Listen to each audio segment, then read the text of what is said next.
America produces more oil than any other country in the world.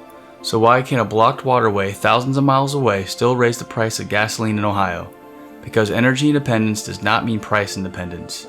On June 24th, President Trump accused major oil companies of gouging motorists. 5 days later, he shifted his attention further down the supply chain, warning gasoline retailers to reduce pump prices immediately or face, quote, big problems. The target changed, the premise did not. Crude oil prices had fallen. Gasoline prices had not fallen as quickly. Therefore, someone must have been cheating the consumer. It is politically effective because everyone can see the apparent mismatch. The futures price is on television, the gasoline price is on a sign beside the road. One falls faster than the other, and the difference looks suspicious. But these numbers do not represent the same product, at the same location, or at the same time. Between them stands an international market, different grades of crude, specialized refineries, pipelines, terminals, inventories, taxes, and thousands of retailers buying fuel at different moments under different conditions. Before accusing anyone of gouging, we should first ask whether the price Americans were promised was economically possible. The gouging accusation followed repeated claims that the United States was uniquely protected from energy consequences of conflict in the Middle East. America was the world's leading oil producer, Venezuelan crude is becoming more available to American refiners, and only a small portion of U.S. petroleum consumption arrived directly through the Strait of Hormuz. The implication was reassuring. Whatever happened in the Persian Gulf, an energy-dominant America could largely leave the problem to Europe and Asia. But once an agreement encouraged oil shipments through the Strait to resume, the administration celebrated that reopening as a cause for falling oil and gas prices. That exposes the contradiction. If reopening a waterway thousands of miles away can lower the price paid by American motorists, then closing it can also raise that price. Domestic production makes the United States more resilient to a physical shortage. It does not separate American buyers from the world price. American oil is not confined inside an American market. A producer seeks the highest price a buyer will pay after transportation costs, whether that buyer is in Texas, France, or China. That means an American refiner competes with buyers around the world. If a disruption removes barrels from the Persian Gulf, the buyers who depended on those barrels do not disappear. They search for replacements from West Africa, the North Sea, Canada, the United States, and Latin America. The affected barrels do not need to pass through Hormuz. They only need to be substitutes for barrels that did. Oil is priced at the margin. Its market price is not an average of what every barrel costs to produce. It is the price needed to bring the next available barrel into the market or persuade a buyer to go without one. Imagine a simplified market that supplies and consumes 100 barrels a day. A disruption reduces the supply to 95. At the old price, buyers still want 100 barrels. The price rises until consumers reduce their purchases, producers add supply, inventories are released, or some combination restores the balance. That adjustment can be violent because both sides are relatively inflexible in the short run. People cannot immediately stop driving to work. Trucks, aircraft, farms, factories, and ships still need fuel. A new well, pipeline, tanker route, or refinery unit cannot be created overnight either. When supply falls and neither side can adjust quickly, prices must move farther to clear the market. The higher price is painful, but it is also the signal that encourages conservation, releases stored oil, attracts substitute cargoes, and makes additional production worth pursuing. This simplified example leaves out an important fact. Oil is not one uniform substance. Two of the most important differences are density and sulfur.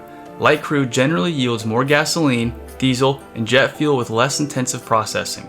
Heavy crude contains more large hydrocarbon molecules and requires more complex equipment to turn them into valuable fuels.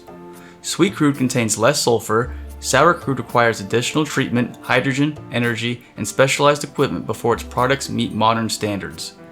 These labels describe individual crude streams, not entire countries. Most major producers sell multiple grades. Venezuelan crude is especially associated with heavy, sour oil. West Texas Intermediate is light and sweet. Those barrels are not interchangeable simply because they both are measured in 42-gallon units. A replacement barrel must be the right grade in an accessible location at a delivered price a particular refinery is willing to pay. And refineries are not kitchens. An operator cannot substitute any crude in any quantity and produce the same fuels at the same cost. A refinery begins by separating crude according to boiling point. More complex plants then use crackers, cokers, hydrocrackers, and hydrotreaters to break heavy molecules into lighter products and remove sulfur. Those units were built around an expected mixture of crude and an expected market for the products it would yield. A Gulf Coast refinery equipped for heavy, sour Venezuelan or Canadian crude may turn discounted oil into valuable fuel. A simpler refinery designed around sweet, light crude may not be able to do the same thing. Even a complex refinery cannot change its input without limits. A different blend can reduce throughput, alter product yields, consume more hydrogen, or produce more of something the market does not need. That is why additional Venezuelan oil can help certain American refiners without making a Persian Gulf disruption irrelevant. A political agreement can change who is allowed to buy a barrel. It cannot abolish transportation costs, refinery limits, or opportunity cost. If the global value of a suitable barrel rises, the Venezuelan seller has every incentive to charge more for it. This brings us to the number that started the argument, the crude oil futures price. A futures contract is an agreement to buy or sell a standardized quantity of oil at a specified place and time. Producers use futures to manage the danger that prices collapse before their oil reaches market. Refiners, airlines, and trucking companies use them to manage the opposite risk. Speculators accept some of that risk in hope of earning a return. Futures prices matter because they collect expectations about war, sanctions, weather, inventories, production, demand, transportation, and time. Information can change in seconds. Physical barrels cannot. But a future screen does not dictate the price at every refinery or gas station. West Texas Intermediate refers to a particular crude delivered through a system centered on Cushing, Oklahoma. Brent reflects a different benchmark connected to the Atlantic market. An actual refinery pays for an actual grade at an actual location adjusted for quality, transportation, and timing. That is one reason American gasoline has often moved more closely with Brent than WTI. Gasoline and crude both compete internationally, even when political commentary focuses on the most familiar American contract. The futures market is not a command sent from Wall Street to the neighborhood gas station. It is an estimate connected to physical barrels through delivery, storage, substitution, and arbitrage. Between crude oil and a retail pump stands a chain of separate transactions. A refinery acquires crude and turns it into several products. Gasoline enters wholesale markets, distributors purchase it at terminal racks or under delivered contracts, trucks carry it to stations, the station sells it from underground tanks that may contain fuel purchased at several different wholesale prices. The price on the sign contains 5 broad components: crude oil, refining, distribution, marketing, and taxes. In March 2026, the Energy Information Administration estimated that crude represented 57% of the national average regular gasoline price, refining accounted for 21%, distribution and marketing combined for 8%, and taxes 14%. Those shares are not fixed. If crude falls 20%, the pump price will not fall 20% unless refining, transportation, marketing, and taxes also decline in proportion. The crude component does not pass through immediately either. Refiners and wholesalers hold inventories purchased under earlier conditions. Retailers buy fuel in batches. A station may receive a load today at yesterday's terminal price and sell it over several days. If the station cuts its price to the expected cost of a cheaper future delivery while it is still selling a more expensive load, it can turn a narrow margin into a loss. If it refuses to cut after competitors receive cheaper fuel, it begins losing customers. Competition produces the adjustment. It does not produce it everywhere at once. Geography creates additional differences. The Gulf Coast has dense refinery, pipeline, storage, and export infrastructure. California uses special fuel formulations and is relatively isolated. The Northeast relies more heavily on pipelines, marine shipments, and imports. Taxes, rents, wages, environmental rules, competition, and access to a replacement supply vary from one location to another. There is no single American gasoline market moving in perfect lockstep. Consumers are not imagining the familiar pattern in which gasoline appears to rise faster than it falls. Economists call it asymmetric pass-through, more memorably, rockets and feathers. Research summarized by the Federal Trade Commission has found evidence of this behavior most consistently between wholesale terminal prices and retail prices, but an asymmetry does not by itself prove a conspiracy. When wholesale costs rise, the station knows its next delivery will be more expensive. If it keeps the old retail price, it may not collect enough money to refill its tanks. Competitors receive the same warning, so increases spread quickly. When wholesale costs fall, The retailer does not know whether the decline will last, when competitors will receive cheaper inventory, or how aggressively they will cut. Many consumers also keep using the same convenient station rather than searching for a slightly lower price. These frictions can slow the decline. It does not prove every price is innocent. Firms can collude, a station with unusual local market power can exploit it, fraud and unlawful coordination should be investigated when evidence supports them. But a broad increase shared by thousands of stations after a common crude, refinery, or inventory shock is not evidence of gouging by itself. Parallel prices can come from parallel costs. The useful question is, compared with what? If one station charges 50 cents more than nearby competitors for the same crude under the same conditions, that is something concrete to examine. If the national average merely falls more slowly than one crude future contract, the comparison has omitted refinery margins, inventories, fuel specifications, distribution, taxes, geography, and time. It begins by assuming the answer it claims to discover. The central fact is that no official possesses all the information contained in a changing price. No one in Washington knows the condition of every refinery, the urgency of every buyer, the contents of every storage tank, or the next best use of every barrel. Prices compress that scattered knowledge into a signal people can act upon. A higher price tells consumers that fuels become more valuable at the margin. Some trips are postponed, distributors search farther for supply, cargoes change destination, storage owners release inventory, refiners operate equipment that was previously uneconomic, producers reconsider whether additional output is worth the cost. None of this is painless, none of it happens instantly, but together those decisions determine who conserves, who supplies, and where scarce fuel goes.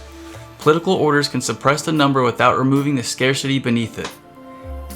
If the legal price is held below the level needed to balance supply and demand, the adjustment changes form. Instead of a higher price, people encounter empty pumps, purchase limits, lines, favoritism, or black markets.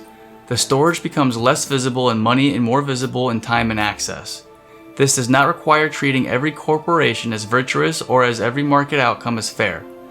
The distinction is between investigating conduct and criminalizing a price movement.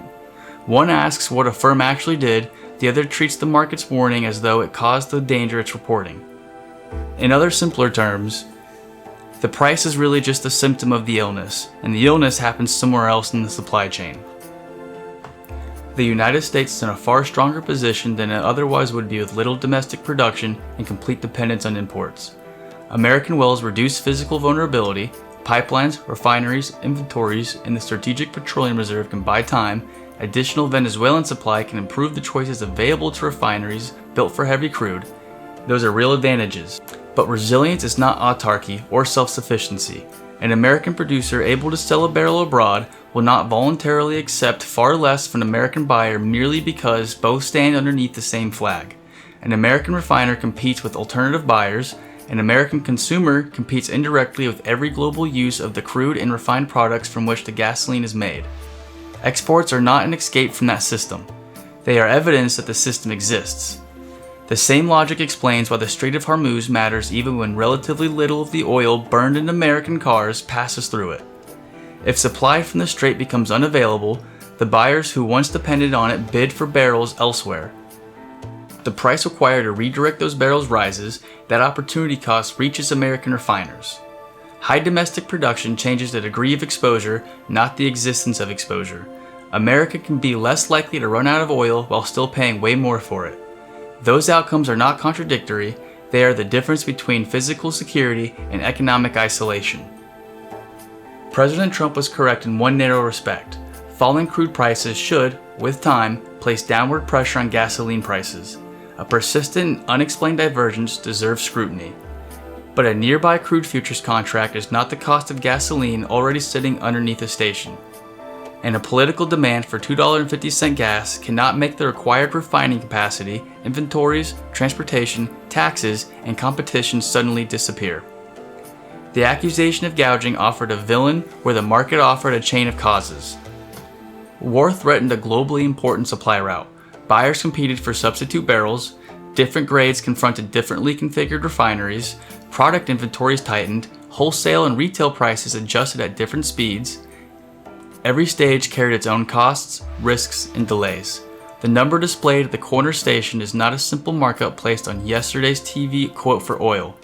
It is the final receipt for decisions and constraints accumulated across a global system, from a tanker crossing a contested sea line, to a coker on the Gulf Coast, to a terminal rack, to the underground tank beneath the driver's feet. That system can be scrutinized, it can be criticized. When evidence warrants it, misconduct can be punished.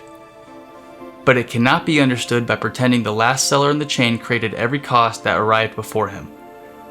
Domestic abundance gives the United States room to maneuver. It does not grant exemption from scarcity, geography, time, or the choices of everyone else who needs the same barrel. Thank you for watching. Chaos isn't optional, understanding it is.